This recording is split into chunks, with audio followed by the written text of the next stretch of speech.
Bienvenue à toi, cher swinger. On se retrouve ici comme chaque samedi pour faire le débriefing hebdomadaire sur les marchés financiers. On va parler PIB américain, Kiwi, Uber, Naruhito et plein d'autres choses. Tu vas le voir tout de suite. Allez, c'est parti.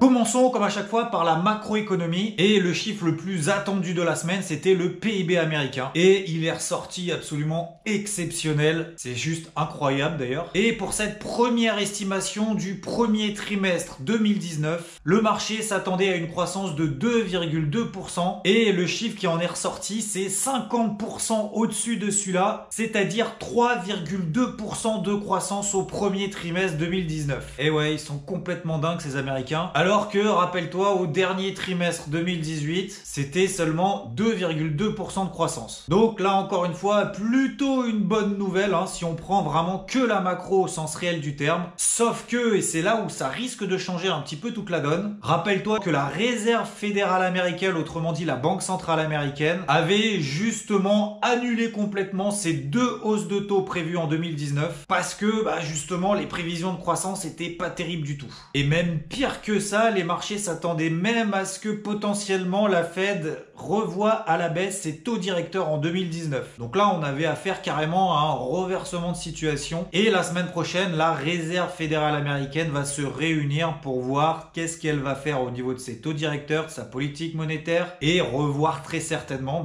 ses perspectives de croissance sur l'économie. Et pourquoi ce chiffre a été nettement meilleur que prévu? Eh bien, c'est justifié au travers de la hausse des dépenses de l'État et des administrations locales. Ces dernières ont explosé de 3,9% après une baisse de 1,3% sur les 3 derniers mois. C'est la plus forte hausse de dépenses depuis 3 ans. Et pourquoi est-ce que ça a explosé autant? Parce que les États-Unis étaient en mode shutdown en fin d'année dernière. En gros, c'était la fermeture partielle du gouvernement fédéral. Et maintenant, concernant les publications trimestrielles d'entreprises, tu le sais, on est en plein dedans. Voici, je te montre ici toute la liste des entreprises qui publient au sein du CAC 40, de l'indice allemand DAX, du Dow Jones, c'est également les plus grosses capitalisations boursières de l'indice SP500. Donc tu t'en doutes, on va pas toutes les faire une par une. Et j'ai sélectionné un petit cocktail. Alors la première, c'est parmi l'indice allemand DAX, SAP, la plus grosse pondération de l'indice allemand DAX. Parce que ouais, faut quand même savoir que accessoirement les indices sont composés d'actions et donc même si tu ne trades que le DAX sans forcément t'intéresser aux entreprises,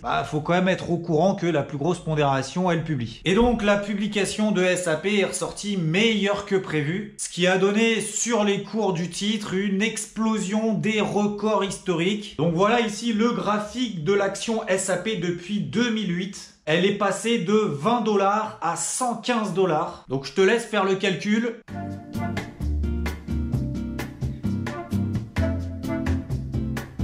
Et oui, elle a été multipliée par quasiment 6 fois en 10 ans. Et d'ailleurs, je te mets ici le graphique en daily, c'est-à-dire qu'une bougie égale une journée de cotation. Et tu vois à peu près ce que ça donne au moment de la publication. On a eu ce qu'on appelle un gap, c'est-à-dire un trou de cotation. Tout de suite, les marchés ont acheté et derrière, elle a explosé de 13% dans la journée. Ensuite, on va franchir l'Atlantique et on va parler bien évidemment d'Amazon, où son bénéfice net a atteint les 3,6 milliards de dollars en un trimestre.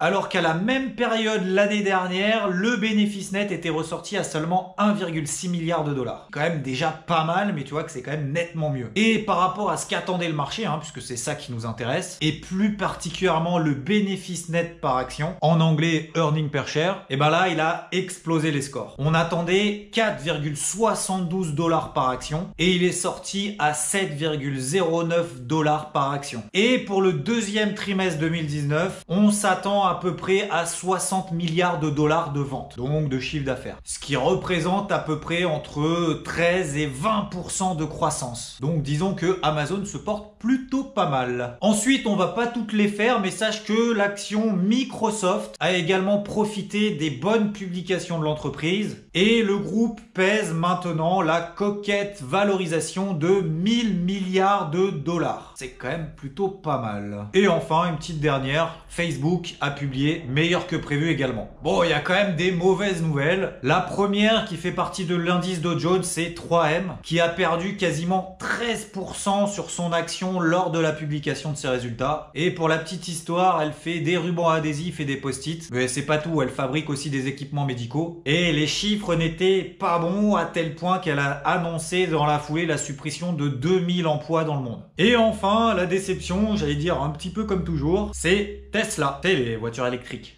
Accroche-toi un petit peu parce qu'elle a annoncé une perte nette de 667 millions de dollars. Ah ouais, ça fait mal. Et sachant qu'en plus, dans la foulée, le sulfureux Elon Musk, qui prévoyait un retour au bénéfice net au deuxième trimestre, et ben finalement, ce sera plutôt au troisième. Et donc là, sur ce graphique, ce qui est important à retenir, c'est certes les perspectives d'évolution de chiffre d'affaires, mais surtout avec les petits histogrammes à vert. Alors, tu vois que c'est un peu difficile à les voir. Ça correspond au résultat net. Et tu vois que le chiffre d'affaires explose, ou en tout cas est censé exploser, mais pas le résultat net du tout. Autrement dit, pas de bénéfice. Et sachant qu'en plus de ça, Tesla a désormais un endettement net de près de 8 milliards de dollars. Et enfin, au moment où je tourne cette vidéo, le fameux Uber va dévoiler ses modalités d'introduction en bourse. Et il va lancer son fameux roadshow, c'est-à-dire un tour de table auprès des investisseurs, où l'objectif pour Uber, ça va être de le valoriser. Et selon les estimations, ça devrait être entre 80 et 90 milliards de dollars. Soit autour de 75 milliards d'euros. Donc beaucoup de publications d'entreprises, mais toujours peu de volatilité. Je te mets par exemple ici le graphique de l'indice CAC 40 depuis le début de la semaine. Alors hormis lundi, parce que c'était Pâques et du coup les marchés européens étaient fermés. Et bah regarde sur ce graphique, on a eu un range de 50 points à peu près, ce qui nous donne même moins de 1% de variation entre le plus haut et le plus bas de la semaine. Ce qui est quand même, pour faire du trading, pas grand chose du tout. Et pour faire simple, en gros sur les autres indices, c'était à peu près la même chose. Sinon, du coup, qu'est-ce que j'ai fait cette semaine? Eh ben, premièrement, je me suis pris un stop loss perdant sur l'euro-dollar avec 23 pips de perte. Bah, c'est pas bien, il a pris un stop. Donc, je te rappelle que prendre un stop loss, ça fait partie intégrante du trading. Et je te laisserai regarder cette vidéo après celle-ci si tu l'as pas déjà fait. Qu'est-ce que j'ai fait d'autre? J'ai tradé le NZD CAD. Autrement dit, le kiwi contre le dollar canadien. Le kiwi, c'est le terme pour nommer le dollar néo-zélandais.